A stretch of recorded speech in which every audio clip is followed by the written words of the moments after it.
Just like the sunrise needs the sky, just like the blackbird needs to fly, I gotta have you by my side, 'cause you make me feel alright. Right. Take 4, Dave. Hello, welcome along to 5 Half-Time 10 The Winner. This is your football podcast relating to anything at all to do with the world of football, really. I'm Jamie McLean. I'm joined by Dave Fennick. You all right there, Dave? Yeah, I'm not bad, Jamie. Good, nice to good. see you again, mate. Yes, nice to see you too, mate. And as I said at the start there, take 4 this is. We've played this song so many times now. You've literally got blackbirds out on flying past your window. Around, yeah. So, yeah, what you been up to, Dave? Yeah, out on out? this and that and a bit of the other.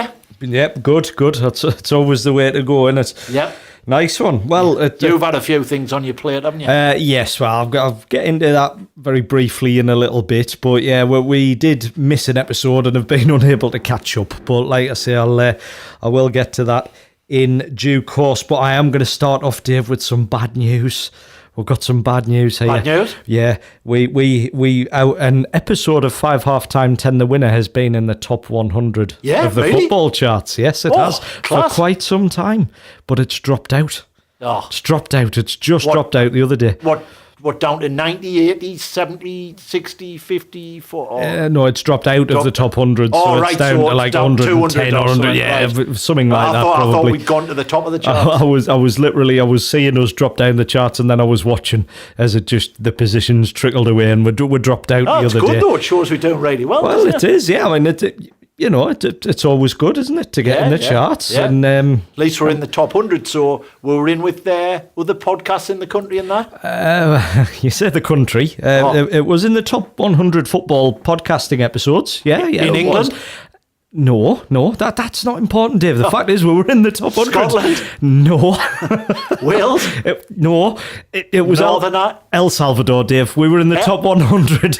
El Salvador? We were in the top 100. The episode in question was The Name's Bielsa, Marcelo Bielsa. You remember when we were talking about Spike? Yeah, Spike. I mean, I enjoy every episode that we do. It's not one I would have picked to be particularly flying high. It doesn't it? Yeah, but in El Salvador, and sadly, about a week before we dropped out of the El Salvador chart, we dropped out of the Chile chart as well. So we seem to be popular. South America. Yeah, maybe it's me and you should get over there. Maybe. We could do a couple of live shows. TV show or something? Yeah, do a couple of live, even just a couple of live shows over the course of about a month or something. If I'm not wrong, I think in El Salvador they speak Spanish, don't they? Possibly. And I'm not bad at me Spanish, like Quente por favor, buenos dias, buenas noches, buenas tardes. Muy bien. Hola. Yeah. You know?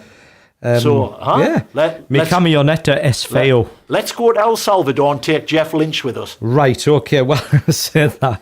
There's an early mention for Jeff. He's going to pop up here and there again this week. He's part of the show, Jeff. He is. If we go on tour, we've got to have Jeff sat there, I think, in a rocking chair. He'll be the star attraction. Not eating Werther's Originals or something. There is other, of them horrible sweets available that I always crunch. Can I just pull the curtain back a little bit for people here? When we were originally planning this podcast, the words you used to me were something that people can just listen to while they're wearing their slippers and eating the Werther's Originals. Yes. That's one of the original pitches you made to me.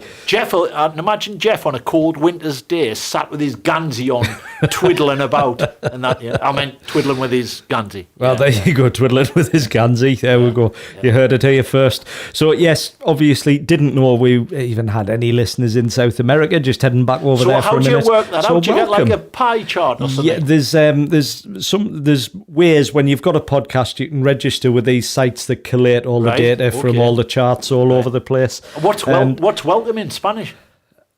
I don't know that. I'll learn it for the next show. I should know this. So maybe we can do the whole of the next show in Spanish. Aye, okay. Yeah. I'll use me Google Translate for that, Dave. Yeah. Aye. Yeah. So we've got a couple of messages to get out of the way. First off, obviously, since the last episode, we were at Wembley. Yep. This is the first time I have seen you since that photograph that went up on Twitter of the two of us. Yeah. Because you left, didn't you? Straight after the game. Did. I wasn't happy. I'll tell you what, Portsmouth fans were a set of dicks as well, and all that. You know what I mean? Like we play them tomorrow, don't we? And we do. We're both commentating on that as well. Yeah, they're absolute set of dicks. You know, I don't think we are going to get promoted. Sort of. automatically, but I'd like to beat them tomorrow because they're a set of set of dicks. You've just answered a question of mine. When is this episode going to go live? Right, okay. That's going to be after Saturday. Is it not going live tonight? I think they got a bit upset, actually, specifically with the two of us as well, because we celebrated Sunderland's goal and they were turning round. We were quite near to their fans, weren't we? We were in amongst their fans. Your station and mine were sat next to each other, and we were in amongst their fans, and they got a little bit upset specifically with you and I. Yeah. So there we go. When you support your club, that's you can't hold back emotions, can you? Yeah, exactly. Got to be done. So and also, Dave, I bought you a half and half scarf, and you threatened to set it on fire. I did set it on fire. It actually had a mistake on it. I gave it to my daughter in the end because it was obvious you didn't want it, and it had Portsmouth versus Sunderland, 31st of March, Fratton Park. Did it? Lovely. So there we go. But you enjoyed your 3 meals, didn't you? Your 4 chocolate puddings. I'm still getting over the food now. It was brilliant. Good job also by threatening to burn that scarf with firelighters before entering Wembley Stadium. Yes. I was quite relieved when you came into the press box there. Yeah. So thanks to Phil Davison of Durham Radio there for giving you the heads up. So, that was a lot of fun. Jeff, again, he's going to pop up. He has printed that picture of us off. Keeps it above the fireplace to keep the kids and the carers away.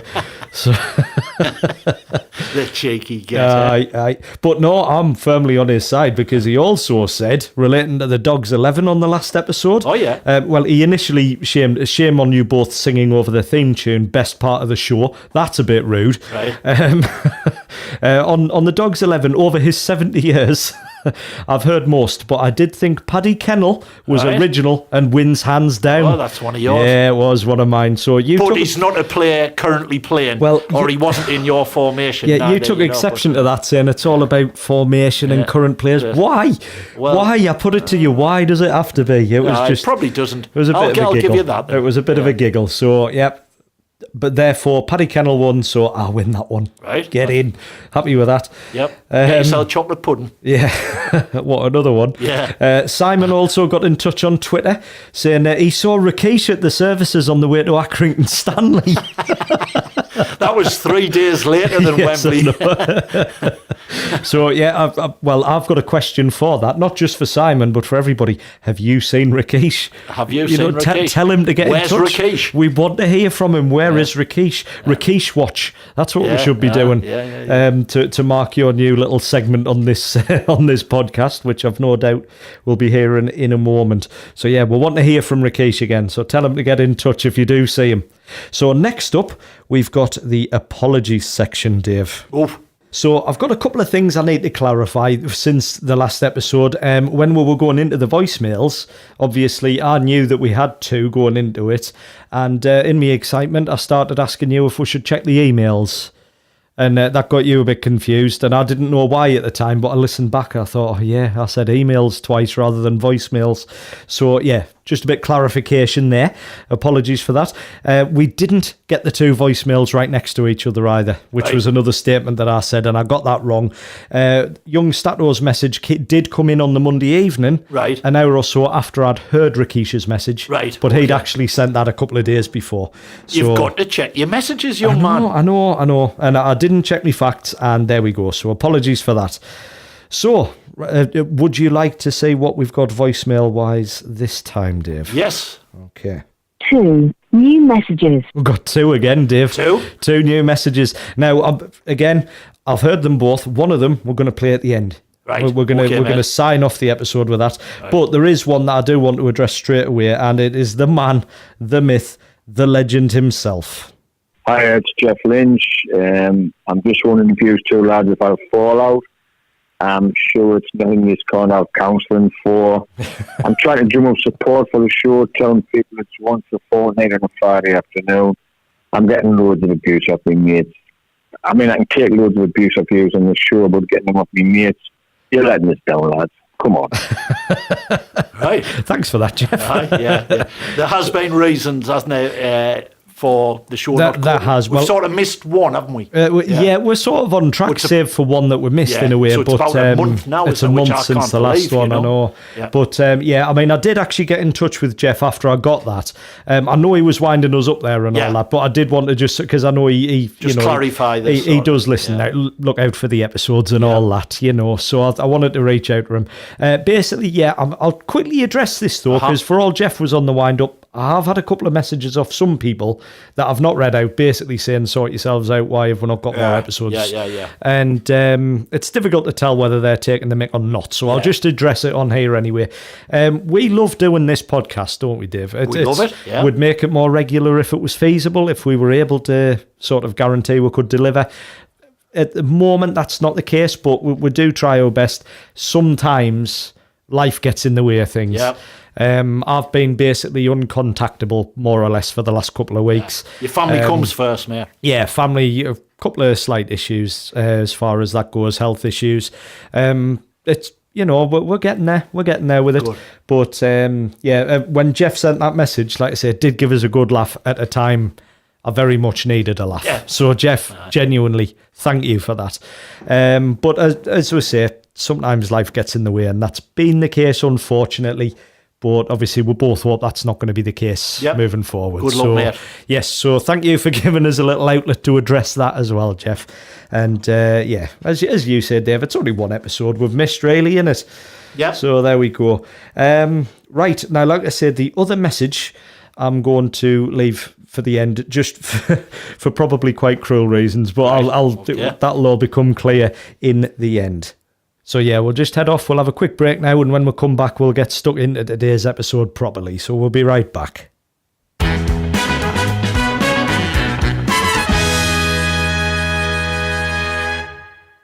And welcome back. So, Dave, I see you've got your dreaded notebook out again there. You've got some notes to go through, so I dread to think what you've got in store for me this time. Shall we have a talk about sin bins? Sin bins? Yeah, do you know what sin bins are? They're not it's Do not you where know you what put they your are? dirty undercrackers in next door's wheelie bin or something like Though that. that can also be called a sin bin, to be fair. Yeah, I know what you're talking about in the sporting context, of course. Well, apparently the FA have confirmed that sin bins are going to be introduced at step 5 of the pyramid system and below from the start of the 2019-20 season. Wow, that's quick. Yep. So I think this includes the Northern League, our non-league. So up here. But what do you think about sin bins? Now, what they do get used for is it's going to be when players are shown a yellow card for dissent. They're going to spend 10 minutes in a sin bin.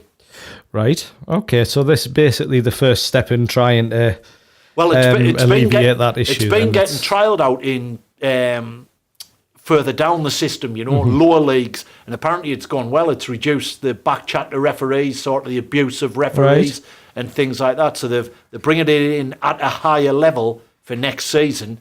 And I just wondered what you I'm all for it, because I know referees do tend to get a lot of stick in the media and stuff like that for the some big rightly mistakes. so. Some rightly so. I know you're not a big fan of certain referees either, are you? Andre Mariner. Slander. Yeah. So that said, Lee Probert. Well, I've just got a bit of tickly cough. I'll be bleeping those names coughing out. up referees. But I'm all for it. They do tend to get a lot of stick from the players when it's also not justified, and I think they do a really difficult job, and they tend to do a fairly good job of it, on the whole. I think so. Surely time is going to be added. A game could last longer, couldn't it? Because 30 seconds is added on for each substitution that's made. So if you kind of just not account for the time, I suppose you're sending somebody off seconds. in a sin bin and then bringing them back on. Is that going to be 30 seconds each time? Do you know the only problem I'm really worried about there is obviously the higher up the football leagues you tend to go, you do start getting some pretty big egos in there. Yeah. And if the players know that all they're going to get is a few minutes in the sin bin, yes, 10 it could minutes. be. Yeah, it's a chunk. You're a man short. But I know. But at the moment, the problem's as bad as it is, and they could get a red card. You know, so and just miss the whole rest of the game. I would hope, I'm all for taking steps to, trying to calm that down. Like I say, just get only the captain can talk to the referee, all of that stuff. That's all fine unless the captain's a dick. I'm just trying to think of a bit of skullduggery that could go on, right? You know how footballers like to cheat and things like that. So I have heard the rumours. So if there's 5 minutes left of a game or 2 minutes left of a game, could you just backchat the referee all you want to waste time? So the time is going to have to be added on, isn't it? Or you could just, if you were 1-0 up or 2-1 up, just backchat the referee, get sent off into the sin bin. Yeah, waste the time. And waste the time. So I'm sure it's going to have to be added on. Yeah, I would think there's going to have to be something, like you say, for the substitutions, 30 seconds to avoid teams just making late subs to eat the time up. Yeah. Well, it's like we've said. Should I say bending the rules? Or playing the rules? system. Yeah. It's like we've said before, like how come sort of towards the start of December, you start seeing players picking up a lot of yellow cards. Because that's a fairly painless way of getting Christmas off, isn't it? So, that's going to be introduced from the start of next season at step 5 and below, so it'll be interesting to see how that goes. Oh, definitely. I'm all for trying it. I just, like you pointed out there, I can see how players could try exploiting it a little bit. Yeah. Mind you, when I come to think about it, I haven't seen a player booked for dissent for a while, I don't think. Even, it seems to always be fouls nowadays. See, for all I'm stood there saying at the moment they could even get a red. It doesn't tend to happen, does it, thinking about it? I'm sure back in the days of the likes of, I'd be amazed if Roy Keane didn't at least get a booking for it at some point. But a player as passionate as that.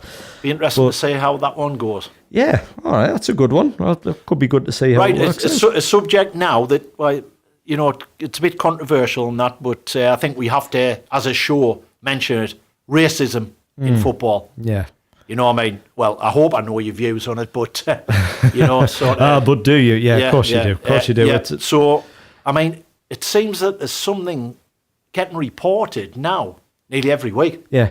But either by fans or a player's saying something to a fellow player. Yeah. Something like that. It seems to be happening loads. Have you got any thoughts on this? Well, my immediate thought on that is it happening more, or is it just...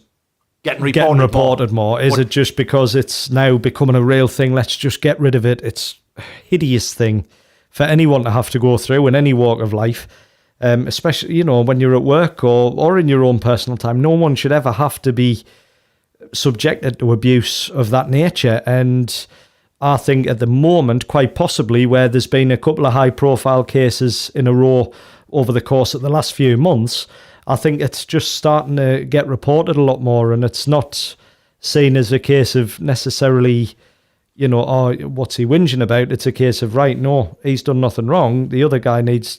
And it's really starting to catch a bit of fire now, I think. Yeah, I mean, I thought this had gone away. Obviously, it hasn't. But, I mean, the early 80s, I thought was really bad.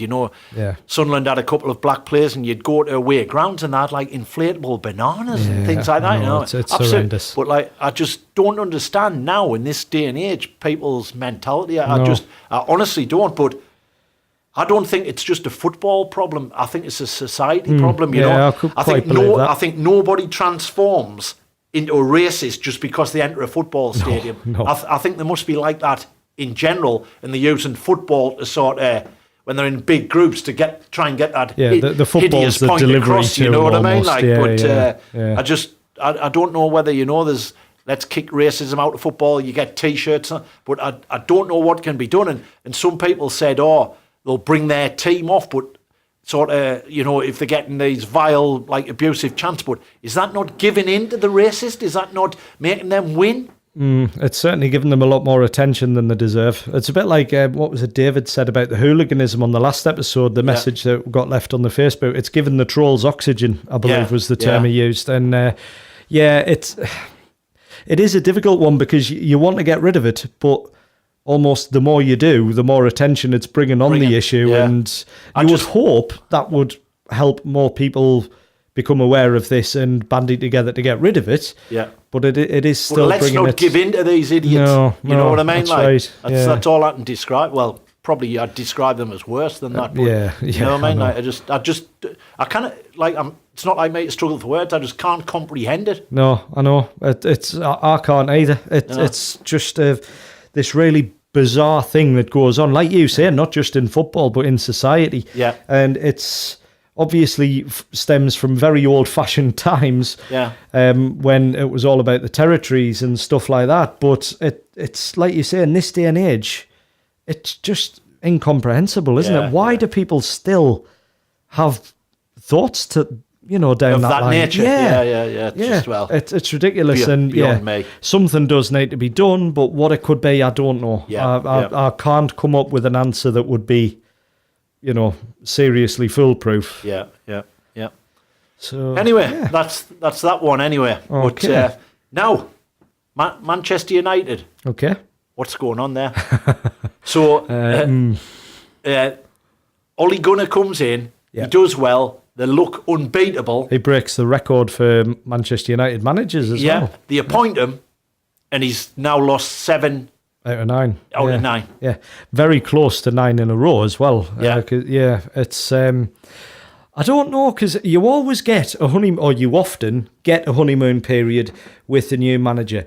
We'll stick it with Sunderland, Ricky Sprague.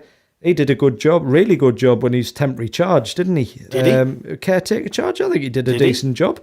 He stabilised, certainly, at a time when it looked as though they might have struggled. I would have said so anyway. But then he got the job permanent and didn't quite go so well. But the thing is, a good thing like that is never going to go on forever.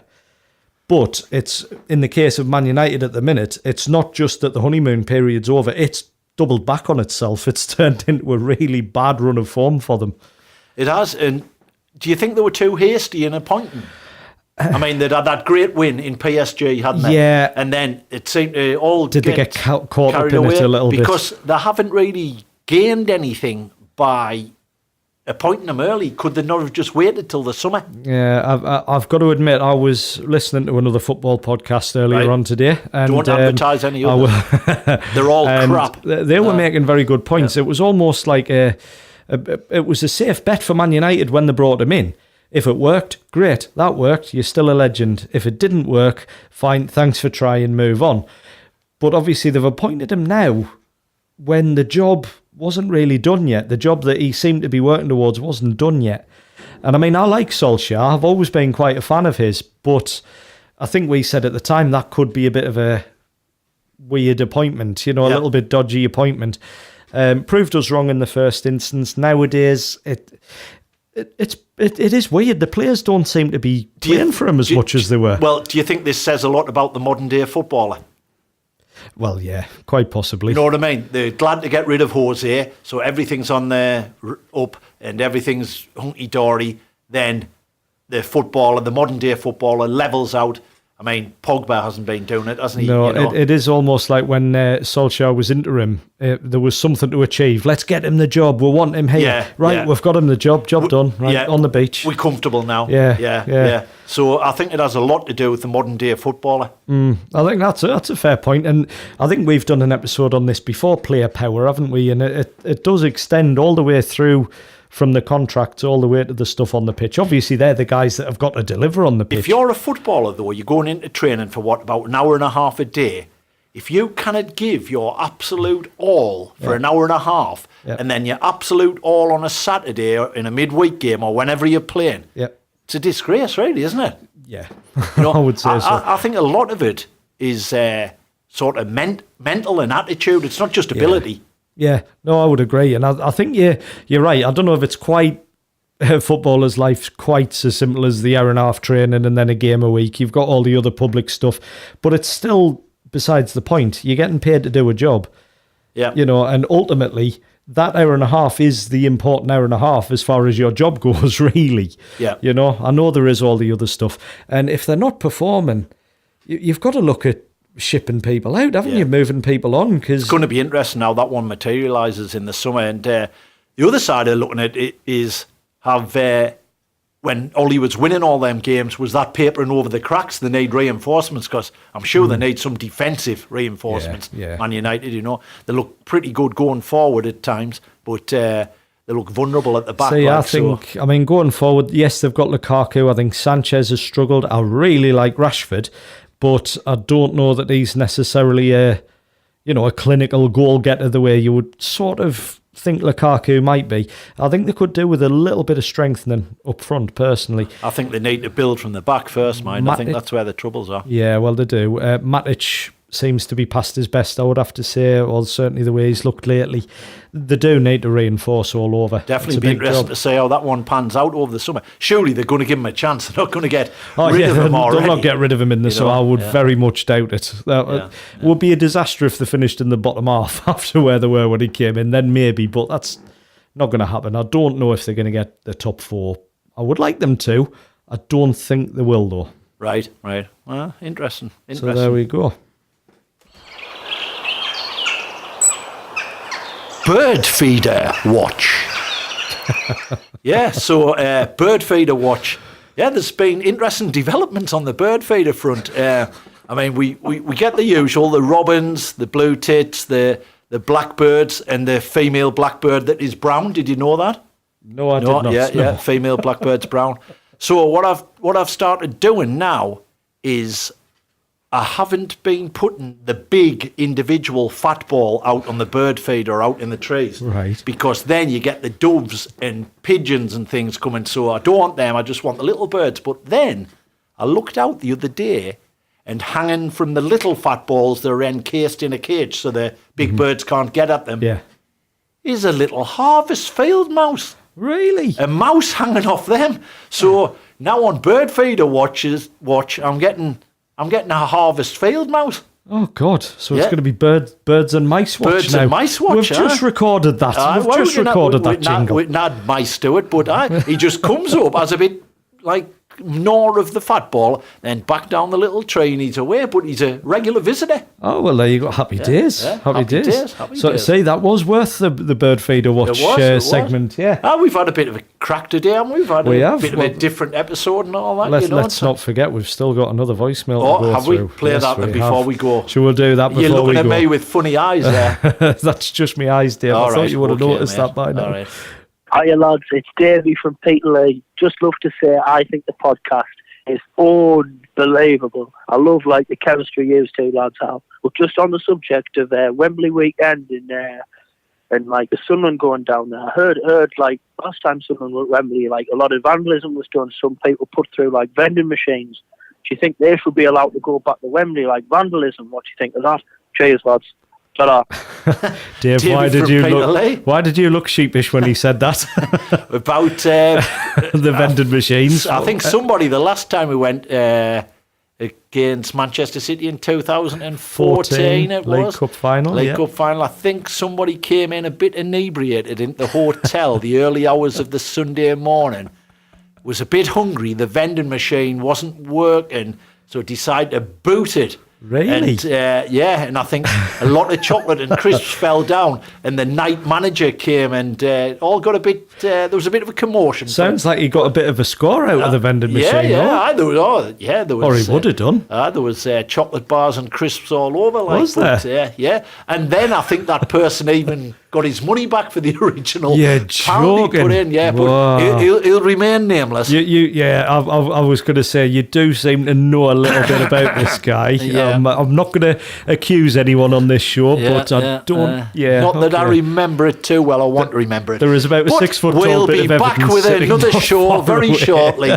No, I was just going to say though too, Davey from Peterlee there. Thank you for leaving us that voicemail. It actually got left for us, Dave. Get this, while we were recording the Wembley episode. Telepathic, that? Literally, the minute we were in recording the Wembley episode was when that voicemail came in. All right. We did have a chat. So sorry we haven't got back to him for a month. Yeah, we did have a chat, didn't we, to see if we could sort out just recording that bit and getting it in, but we couldn't. We thought we'll do the next episode, and then he's had to wait a month till the next episode, so we just thought for the hell of it would make him wait till the end of the episode for it. Right, let's move on. So there you go. Right, so we'll be back hopefully in a couple of weeks' time with the next episode. So thank you very much for listening. Get in touch. We're on Twitter @WinnerPod. You can email us show@10thewinner.com. We're on Facebook Facebook, facebook.com/10thewinner. That's all the number 10, not the word. And just like I say, get in Look touch. after one another, people. Exactly. Look after one another and just do your best. That's all I can say. So until next time, take care.